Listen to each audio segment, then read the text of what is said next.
آج یہ تھا کہ ان کا جو سب سے ہارڈ لائن سینیٹر لنڈزی گریم وہ پاکستان آتا ہے اور پاکستان آ کے سٹیٹمنٹ دیتا ہے کہ جو تحریک انصاف اور عمران خان کہہ رہا تھا there is no military solution, there is only political solution. Endorse کرتا ہے آج ہماری ان سے ریلیشن شپ کوئی اس کے اندر کوئی آج نہیں ہمیں کہتا کوئی دوگلا پن ہے, کوئی ہم ڈسیو کر رہے ہیں, ہم کوئی کسی کی جنگ نہیں لڑ رہے. ایک ریلیشن شپ ٹرسٹ کے اوپر ہے. میں یہ نہیں کہہ رہا کہ ہمارا کوئی اس کی وجہ سے کوئی پاکستان کو ہمیں کہنا کہ جی ہمیں ان سے کوئی ایڈ لیں یا کچھ لیں, ایک تو مجھے یہ بھی شرم آتی ہے, سارا وقت ہم یہ ایکسپیکٹ کرتے ہیں, لیکن ہماری ریلیشن شپ اب ہمیں وہ کوئی ذلیل نہیں کر رہا. وہاں ہمیں جب بھی وہ میں جو ڈونلڈ ٹرمپ ملا ہے عزت دی ہے اس نے کوئی ہمیں کوئی کہا نہیں کہ جی میرے لیے بلکہ ریکویسٹ کرتا ہے کہ ہماری مدد کرو افغانستان میں امن لانے کے لیے. اور اسپیکر صاحب میں بڑا آج اپنی حکومت کو, اپنی فارن پالیسی کو, اپنے فارن منسٹر کو, ان سب کو پھر خراج تحسین پیش کرتا ہوں کہ آج سب اکنالج کرتے ہیں کہ پاکستان کا بہت بڑا ہاتھ ہے جو افغانستان میں پیس ٹاکس کی طرف جا رہا ہے, اور دعا کرتے ہیں اللہ سے کہ افغانستان میں امن ہو تاکہ ہم پاکستان کا اور افغانستان کا بہت فائدہ ہے امن میں, کیونکہ ہمارے ساتھ سارا سینٹرل ایشیا کھل جاتا ہے ٹریڈ کے لیے, اور فیوچر تو ٹریڈ کی ہے. میں جی دو اور جو ہماری فارن پالیسی میں, ایک ہمارے سعودی عربیہ سے بڑے زبردست تعلقات ہیں, ہمیشہ رہے ہیں, انہوں نے مدد بھی کی. دوسری طرف ایران ہمارا ہمسایہ ہے. ہم نے پوری کوشش کی اور کر رہے ہیں کہ کسی طرح سعودی عربیہ اور ایران کے اندر یہ جو پھیلایا جا رہا ہے, اور میں آپ کو یہ یقین دلاتا ہوں کہ یہ ایک ایسے سپوائلرز ہیں, وہ چاہتے ہیں کہ ادھر کانفلکٹ ہو. سارے مسلمان دنیا میں اٹھا کے دیکھ لیں, لیبیا سے دیکھیں, ہر جگہ تباہی مچی ہوئی ہے, سیریا میں دیکھ لیں, افغانستان میں بھی ابھی تھوڑا ٹھیک ہو رہا ہے, صومالیہ. تو وہ چاہتے ہیں کہ یہاں ایک کانفلکٹ ہو جائے. میں بڑے فخر سے کہتا ہوں کہ ہمیں دونوں نے ریکویسٹ کیا, ایران نے بھی ریکویسٹ کیا, سعودی عربیہ نے بھی ریکویسٹ کیا کہ آپ کوشش کریں کہ ہمارے تعلقات بہتر کریں, اور ہم کر رہے ہیں کوشش. حالانکہ اس کے اندر پرابلمز ہیں, کیونکہ اور پلیئرز بھی اس کے اندر وہ چاہتے نہیں. لیکن بات یہ ہے کہ پاکستان آج وہ ملک نہیں ہے جو ہمیں اکیوز کیا جاتا تھا کہ کبھی کسی میں جنگ میں شرکت کر رہے ہیں, کبھی کوئی جنگ, کبھی کسی مسئلے کا حل نہیں ہوتا. ہم وہ ملک انشاءاللہ بنیں گے جو لوگوں کو اکٹھا کریں گے, ملکوں کو, اور انشاءاللہ مسلمانوں کو اکٹھا کرنے کی کوشش کریں گے. میرا آخری فارن پالیسی پہ پوائنٹ انڈیا. دیکھیں جی, میں نے یہاں جب پہلے تو ہم نے کوشش کی ہندوستان سے, آپ سب کو پتہ ہے, کیونکہ میں نے بات بھی کی نریندر مودی سے کہ کشمیر کا ہمارا ایشو ہے تو یہ ہم بات چیت سے حل کر لیں, اور ٹریڈ میں اگر ہمارا کشمیر کا ایشو حل ہو جائے تو بہت بڑی ایڈوانٹیجز ہیں, دونوں ملکوں کو بڑی ایڈوانٹیجز ہیں. غربت اگر کم کرنی ہے تو ٹریڈ آپس میں کر دو. ساری دنیا میں یہ ثابت ہوا ہے کہ جتنی ٹریڈ بڑھتی ہے اتنی اسٹینڈرڈ آف لیونگ اوپر چلی جاتی ہے. ہمیں شروع میں سمجھ بھی نہ آئے کہ یہ ریلیکٹنس بڑی وہاں تھی, اور ایک تکبر بھی تھا وہاں. اس کے بعد ان کے الیکشنز آ گئے تو ہم نے سوچا چلیں الیکشنز کے لیے بڑی, وہ پلوامہ ہو گیا, آپ کو یاد ہے, پھر الیکشنز ہو گئے. تو ہم نے سوچا کہ الیکشنز سے پہلے اس نے بڑا ٹف سٹانس لیا ہوا ہے, کیونکہ یہ اپنا ہندو نیشنلسٹ, یہ جو اس کا ایجنڈا ہے ان کو خوش کرنے کے لیے, ان کو جوڑنے کے لیے ساتھ کر رہا ہے. تو ہم تب انتظار کیا ہم نے, لیکن جیسے ہی ان کا الیکشن ہوا تو وہ اور ہی طرف ان کی ایروگنس چلی گئی. اور پھر جب 5 اگست کو انہوں نے کشمیر میں یہ جو اللیگلی کشمیر کو انیکس کر کے اور آرٹیکل 370 ختم کیا, تو مجھے یاد ہے یہیں میں نے ایک تقریر کی اور مجھے اپوزیشن نے تنقید کی کہ جی آپ کیا تاریخ کی باتیں کر رہے ہیں, آپ نے تو تاریخ کا سبق بتا دیا. اسپیکر صاحب, اب وہ پیچھے چلے جائیں اس دن, تو میں نے وہ کیا کہا تھا. میں نے یہ کہا تھا کہ ہمارا مقابلہ یہ کوئی انٹرسٹ کے اگینسٹ نہیں ہے, یہ انڈیا اپنے انٹرسٹ نہیں پروٹیکٹ کر رہا, ہمارا ایک آئیڈیالوجی کے خلاف مقابلہ ہے. یہ ایک ہندوتا, ایک ہندو سپریمسسٹ ایک فیشسٹ, ایک نازی انسپائرڈ آئیڈیالوجی کا مقابلہ ہے.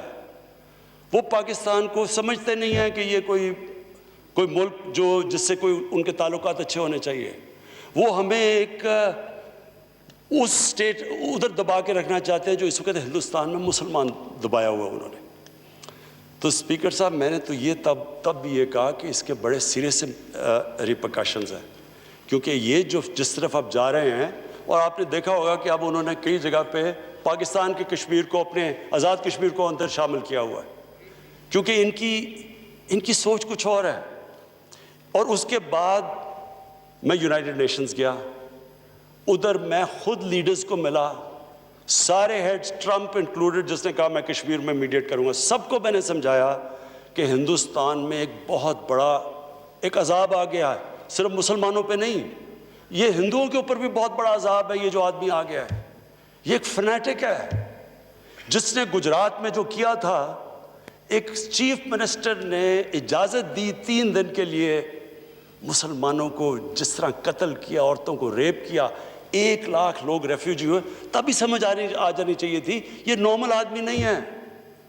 اور میں نے پوری کوشش کی, میں گیا جو امریکہ کا جو سب سے بڑا جو اخبار ہے نیو یارک ٹائمز, جو کہ اوپینین میکنگ اخبار ہے, اس کے سارے ایڈیٹوریل بورڈ کو میں نے سمجھایا چیک کریں کہ یہ RSS کی کیا کنیکشنز تھی نازیز کے ساتھ, ہٹلر کے ساتھ, یہ کیسے ایڈمائر کرتے تھے. انہوں نے خود تحقیقات کی.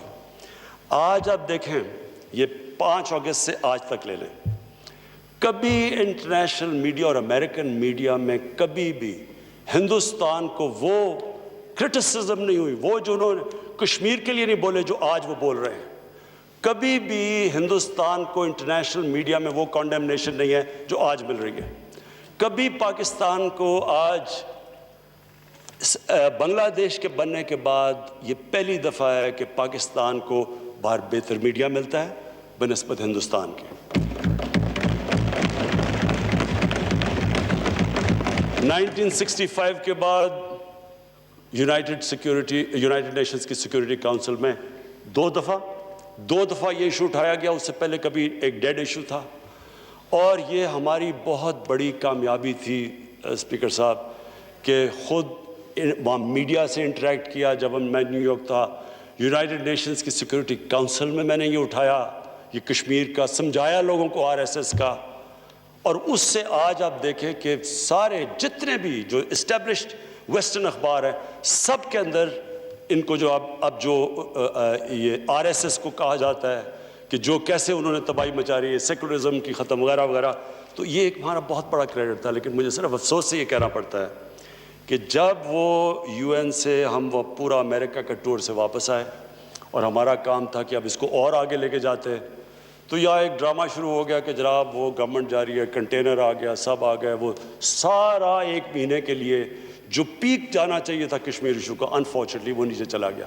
لیکن میں آپ کو یہ کہنا چاہتا ہوں کہ یہ کشمیر ایشو آج دنیا کے اندر ادھر پہنچ گیا ہے. خاص طور پہ نریندر مودی نے پھر وہ حرکتیں کی, وہ جو اس نے 2 لیجسلیشن پاس کی خاص طور پہ مسلمانوں کو کرنے کے لیے. اور پھر جب ٹرمپ آیا تو ٹرمپ کے دوران جو پروگرام ہوا, جو انہوں نے مسلمانوں کا قتل عام کیا, تو یہ دنیا میں اب ایشو بن چکا ہے. اب ہمارا کام ہے, ہم اس پورا پلان کر رہے ہیں کہ اس ایشو کو ہم آگے لے کے جائیں. کشمیر ایشو ایک ایسا ہے جی کہ میرا اپنا میری جو اپنی سمجھ ہے, ہو سکتا ہے میں غلط ہوں, میرے خیال میں یہ پوائنٹ آف نو ریٹرن پہ پہنچ گیا. ہندوستان جو 8 لاکھ فوج وہاں رکھ کے ان کو دبانے کی کوشش کر رہا ہے, یہ انسسٹینیبل ہے. اور اس نے کیا کہ کشمیریوں کو بالکل ایلینیٹ کر دیا ہے. اب کوئی بھی لیڈرشپ جو پرو انڈیا ہوگی وہ کشمیر میں چل ہی نہیں سکتی. بندوق کے زور پہ وہ کتنا چلے جائیں گے, 80 لاکھ لوگوں کو اس طرح دبا کے, یہ انسسٹینیبل ہے. اور میرے خیال میں کہ یہ انشاءاللہ یہ کووڈ کے بعد یہ جب یہ ختم ہوتی ہے تو یہ اب رک نہیں سکتی موومنٹ. میں آخر میں اپنی کنکلوڈ کرتا ہوں تقریر. اسپیکر صاحب, کوئی بھی قوم ایک ویژن کے بغیر نہیں چلتی. وہ سیئنگ ہے کہ نیشنز وداؤٹ اے ویژن ڈائی. اس ملک کی اس ملک کی ایک ویژن ہے، یہ کسی ویژن کے لیے ملک بنا تھا۔ یہ آپ فاؤنڈنگ فادرز کی سب کی سٹیٹمنٹس پڑھ لیں تو وہ ساروں نے ایک اسلامی فلاحی ریاست، اور جب اسلامی فلاحی ریاست کی بات کرتے ہیں تو وہ ہمیشہ 1500 سال کی تاریخ میں مسلمان مدینہ کی ریاست کی طرف دیکھتا ہے۔ میری اور میری پارٹی کی وہ ہے ویژن کہ ہم نے پاکستان کو مدینہ کی ریاست کے اصولوں پہ کھڑا کرنا ہے۔ اب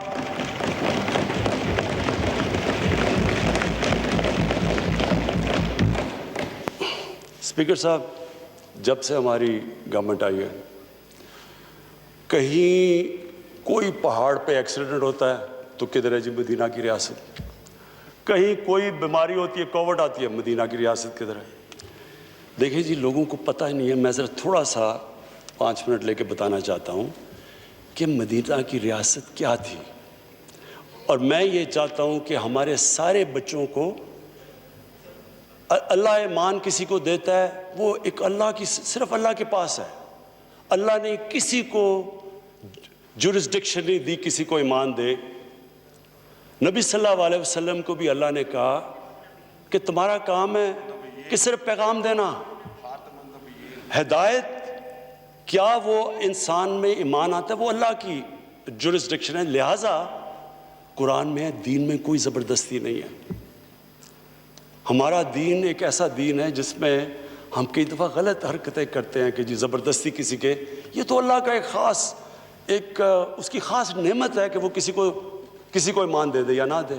لیکن ہمارے یوتھ کو پتہ ہونا چاہیے کہ اس بیسس یہ اسٹیٹ بنی کیوں تھی، علامہ اقبال کی کیا ساری فلسفی تھی، قائد اعظم جس کو لوگ اور طرح دیکھتے جی بڑے لبرل آدمی تھے، قائد اعظم کیوں کہتے تھے کہ ہماری کانسٹیٹیوشن اس وقت کہتے 1400 سال پہلے بنی تھی مدینہ میں۔ ایک مدینہ کی ریاست کے کئی اصول تھے۔ نمبر 1 اصول، نمبر 1 انسانیت تھی۔ دنیا کی تاریخ کی پہلی فلاحی ریاست بنی تھی۔ ایک اسٹیٹ نے ذمہ داری لی تھی اپنے غریب لوگوں کی، اور وہ جو پیٹرن فالو کرتا ہے، اور جو بھی میرا یہ کنٹینشن ہے آج کی اسپیکر صاحب، جو بھی مدینہ کے ریاست کے اصولوں پہ چلے گا وہ قوم اٹھ جائے گی، چاہے وہ مسلمان ہو یا نہ ہو۔ آج اسپیکر صاحب چائنا، اور میں یہ بڑا فخر سے کہتا ہوں کہ ہمارے سب سے بہترین تعلقات چائنا سے آج ہیں، اور میں اس لیے کہتا ہوں کہ ہم جو چائنا کے ایکسپیرینس سے ہم سیکھ سکتے ہیں دنیا میں اور کسی ملک سے نہیں سیکھ سکتے۔ چائنا نے وہ کیا جو مدینہ کی ریاست میں ہوا۔ ہمارے نبی صلی اللہ علیہ وسلم نے کمزور طبقے کو اوپر اٹھا کے ایک عظیم قوم بنا دی۔ چائنا نے 30 سال میں 70 کروڑ لوگوں کو غربت سے نکال کے آج وہ دنیا کی سب سے تیزی سے اکانومی، یعنی ساری دنیا کو پتہ ہے کہ چائنا کو اب کوئی it's a matter of time کہ چائنا دنیا کی سب سے بڑی پاور بن جائے۔ تو ہوا کیا، اللہ کی بھی برکت اس قوم پہ آتی ہے جو اپنے غریب کمزور طبقے کی مدد کرتا ہے۔ تو اس لیے ہمارا جو احساس پروگرام ہے انشاءاللہ، یہ صرف ابھی تو ایمرجنسی کیش، اس کا پورا ہم نے پروگرام بنایا ہوا ہے کہ ہم نے کس طرح اپنے کمزور طبقے کو اوپر اٹھانا ہے۔ اس کا جو دوسرا مدینہ کی ریاست کا دوسرا جو بہت بڑا پرنسپل تھا وہ تھا میرٹ۔ ایک کتاب ہے انگریزی کی، کسی کو موقع ملے تو پڑھیں، دی عرب کانکوسٹ اس کا نام ہے۔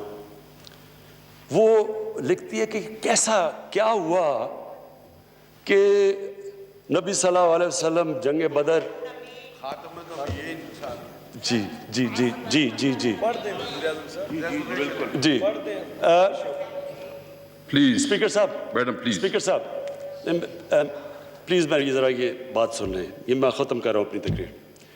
وہ کیا سرکار مدینہ نے، جو 620، یہ تاریخی ہٹ ہے، یہ کوئی گریک میتھولوجی نہیں ہے، تاریخ کا حصہ ہے۔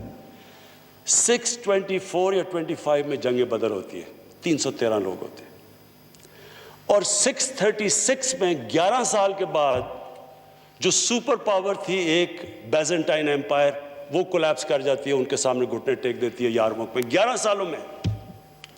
اور 12 سالوں میں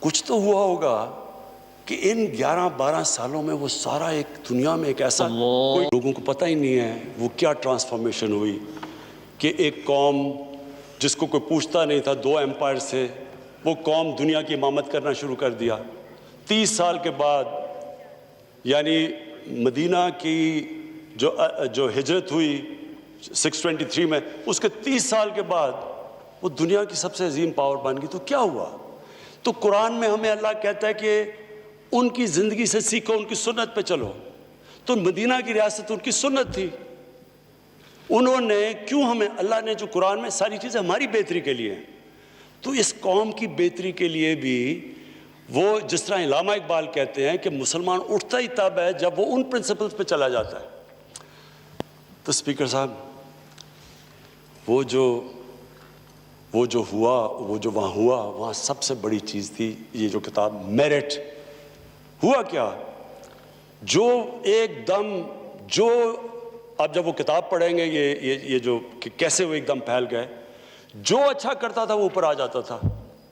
کوئی کسی کی ذات کچھ نہیں تھی, کدھر سے آیا, بادشاہ ہے, شہزادہ ہے, کوئی فرق نہیں. انہوں نے صرف اور صرف ان کی اسٹرینگتھ تھی ان کی میرٹ. ایک معاشرے میں میرٹوکریسی آ گئی. آج اسپیکر صاحب آج اگر آپ اسٹڈی کریں کہ کیا وجہ ہے کہ یہ مسلمان پیچھے رہ گئے اور مغرب آگے چلا گیا, اس کی سب سے بڑی وجہ تھی بادشاہت. بادشاہت کے اندر میرٹ نہیں تھا. بادشاہت کے اندر خون کی وجہ سے لوگوں کو ملتا تھا. تو جب مغل پہلے 6 مغل بادشاہ 185 سال انہوں نے حکومت کی, ایک سے ایک بہتر تھا. لیکن اورنگزیب کے بعد 6 نے 185 سال حکومت کی, اورنگزیب کے بعد 13 سالوں میں اگلے 6 نے حکومت کی کیونکہ کسی میں کیپبلٹی نہیں تھی. اور بعد شہزادوں میں کسی میں کیپبلٹی نہیں تھی. اس کے بعد ایگزیکٹلی وہی ہوا آٹومن ایمپائر کے ساتھ, عثمانیہ سلطنت. سلیمان کے بعد اس کے بعد کون آیا؟ اس نے جو اصل جس شہزادے نے آنا تھا, جس کو ٹرین کیا ہوا تھا, جو کیپبل تھا, اس کو سازش کر کے مروا کے تو ایک بیوی نے اپنا بیٹا لے آئی جو سلیمان کی فیورٹ تھی. اس کے بعد ان کی ڈکلائن شروع ہو گئی.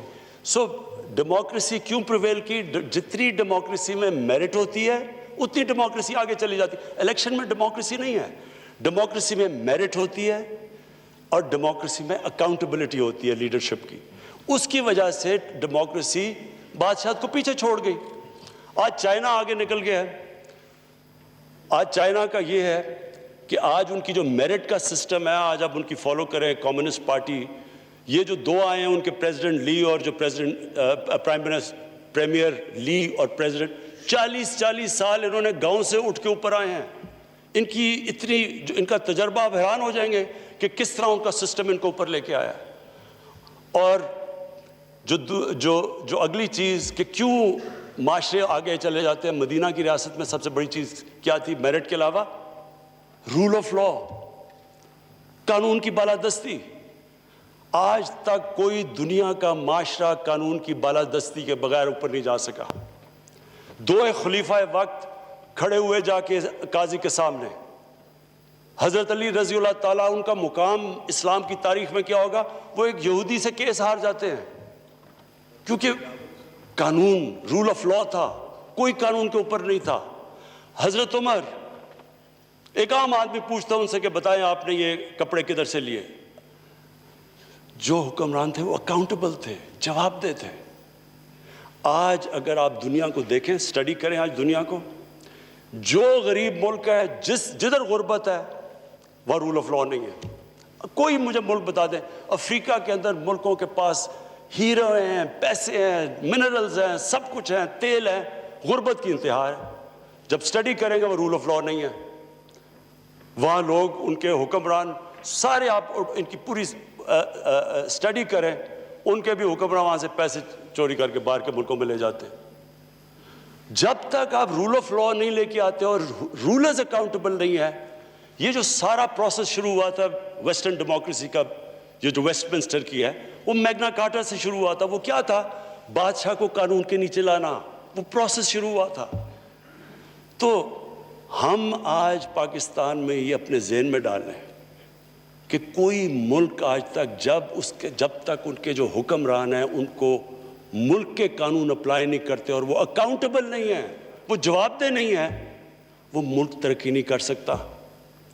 آج تقریباً 1 ٹریلین 1000 ارب ڈالر غریب ملکوں سے جاتا ہے امیر ملکوں میں ہر سال، اور اس میں سے ایک تو ٹریڈ سرپلس ہوتا ہے کیونکہ ان کے زیادہ چیزیں ہم خریدتے ہیں ان کی، لیکن دوسرا جو رولنگ ایلیٹس ملک سے پیسہ چوری کر کے باہر بیچتی ہیں، یہ سب سے بڑی وجہ ہے کہ ان ملکوں میں غریب امیر میں بھی فرق ہو جاتا ہے اور غریب ملک اور امیر ملکوں میں فرق ہو جاتا ہے۔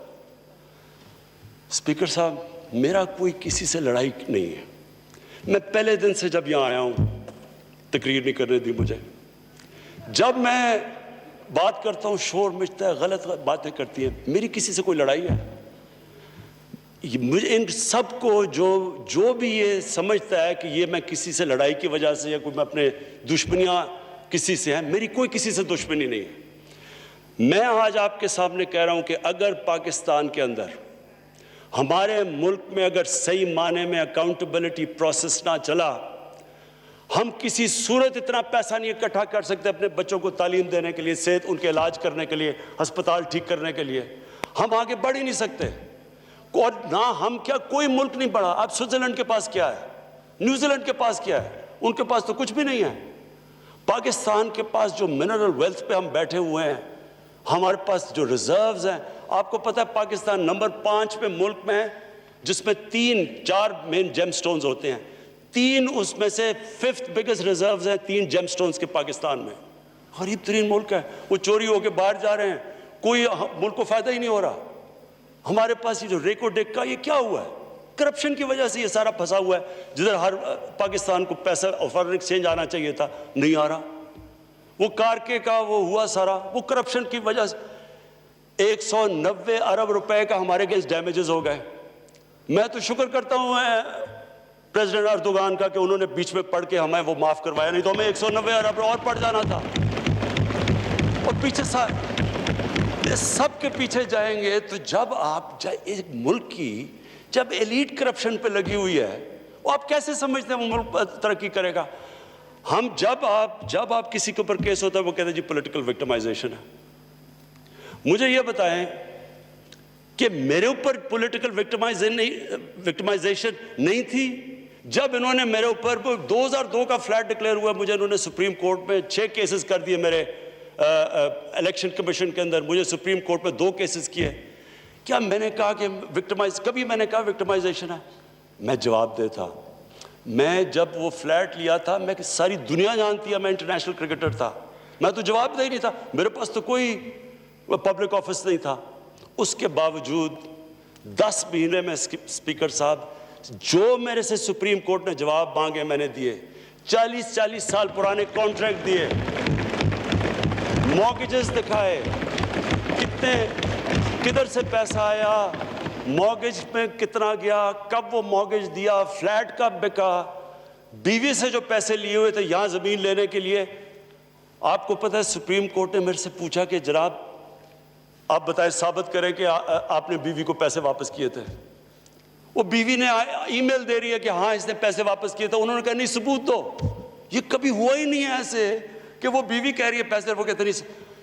بینک سٹیٹمنٹس نکال کے دی 15 سال پرانی جو میرا ٹرانزیکشن بیوی کے ساتھ تھا، منی ٹریل دی، سارا جو پیسہ وہاں سے حلال کی کمائی کا باہر سے پاکستان لے کے آیا اس کی منی ٹریل دی۔ اسپیکر صاحب کوئی میں نے کمال نہیں کیا، یہ ہر اس ملک میں جس میں جنون ڈیموکریسی ہے وہاں ایک لیڈر کو جواب دینا پڑتا ہے، کیونکہ وہ امانت دار ہوتا ہے، وہ پبلک کے پیسے کا امانت دار ہوتا ہے۔ یہ کوئی وکٹمائزیشن نہیں ہے۔ اور یہ جو نیب ہے یہ ہم نے تو نہیں نیب بنائی، ایک آدمی ہم نے بھرتی نہیں کروایا، نیب تو پرانی ہے، 90% کیسز بھی پرانے ہیں، لیکن گالیاں ہر روز مجھے پڑتی ہیں کہ جناب دیکھیں عمران خان نے یہ کر دیا وہ کر دیا۔ دیکھیں اسپیکر صاحب، میں چاہتا ہوں کہ ہماری پارلیمنٹ چلے، میں چاہتا ہوں کہ ڈبیٹ ہو صحیح، کیونکہ ڈبیٹ کے بغیر آئیڈیاز تراشے نہیں جاتے۔ ڈبیٹ سب سے امپورٹنٹ چیز ڈیموکریسی کی اکاؤنٹیبلٹی اور میرٹ کے بعد تیسری چیز ہے وہ ڈیبیٹ ہوتی ہے. ڈیبیٹ سے کیا ہوتا ہے؟ اب دیکھیں انگلینڈ کے اندر بریکسٹ کوئی بھی نہیں سمجھ رہا تھا کہ اتنے دو آدھا ملک ڈیوائیڈ ہو گیا, ایک کہتا رہنا ایک کہتا نہیں رہنا, لیکن انہوں نے کس طرح ڈیبیٹ کے بعد ایک ملک اکٹھا ہو گیا. یہ سب سے بڑا کمال ہوتا ہے. یہاں ڈیبیٹ ہی نہیں ہو سکتی, جب بات کرو وہ شروع ہو جاتے ہیں کہ جی وہ نیب نیازی نیکسس یا کبھی کچھ شروع ہو جاتے ہیں. یعنی اس طرح تو ملک دیکھیں نا. اسپیکر صاحب میں نے تو نہیں نیب بنائی, پوائنٹ یہ ہے کہ کیا فنڈامنٹل پرنسپل یہ ہے, کیا ہمارے جو اقتدار میں لوگ رہتے ہیں وہ جواب دینا چاہتے ہیں اپنی ویلتھ کا یا نہیں دینا چاہتے, اور اگر وہ نہیں دینا چاہتے تو باقی کیوں دیں گے. آپ جو کلچر ہوتا ہے وہ اوپر سے سیٹ ہوتا ہے.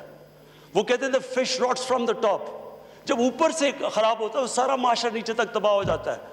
کرپشن کا اسپیکر صاحب نمبر 1 پرابلم یہ ہوتا ہے کہ ملک میں جو پیسہ ہیومن ڈیولپمنٹ میں جانا ہوتا ہے وہ لوگوں کی جیبوں میں چلا جاتا ہے. نمبر 2 پرابلم یہ ہوتا ہے کیونکہ چوری کا پیسہ ہوتا ہے وہ ملک میں نہیں آپ رکھ سکتے, وہ آپ کو ملک سے باہر بھیجنا پڑتا ہے. وہ سیکنڈلی وہ, اور جب آپ پیسہ باہر بھیجتے ہیں ایسٹیمیٹ لگایا جاتا ہے $10 ارب پاکستان سے منی لانڈر ہوتا ہے ہر سال. یہ اسٹیٹ ڈپارٹمنٹ کا امریکہ کا ایسٹیمیٹ ہے. تو یہ جب $10 ارب باہر جاتا ہے تو ہمیں جا کے IMF سے 6 ارب کا قرضہ لینا پڑتا ہے. جب آپ کا ملک کا پیسہ باہر جاتا ہے وہ پیسہ ملک میں خرچ ہو تو یہاں ہم روزگار دے سکتے ہیں, وہ باہر چلا جاتا ہے. اس کے بعد روپے پہ زیادہ پریشر پڑ جاتا ہے. اس کے بعد جب آپ کرپشن کرتے ہیں آپ کو ادارے توڑنے پڑتے ہیں آپ کو. اب یہ کیا ہوا شوگر, اب میں صرف لاسٹ ختم کرتا ہوں. شوگر کیا ہوا, شوگر انکوائری میں کیا چیزیں سامنے آئیں. یہ شوگر انکوائری پاکستان میں لینڈ مارک انکوائری ہوئی ہے. چینی کی قیمت بڑھ گئی.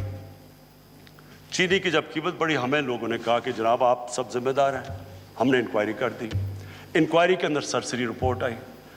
ہم نے جب سرسری رپورٹ آئی تو اس سے انکلوسیو اس رپورٹ کیا آئی پتہ, سب سے یہ ذرا کمال کی چیز سنیں کہ جب ہم نے پتہ چلوایا کہ جناب یہ چینی کی قیمت کون ڈٹرمن کرتا ہے, کیونکہ یہ قیمت جو بڑھی ہے وہ کہتے ہیں جی شوگر مل ایسوسی ایشن فیصلہ کرتی ہے چینی کی قیمت کیا ہونی چاہیے.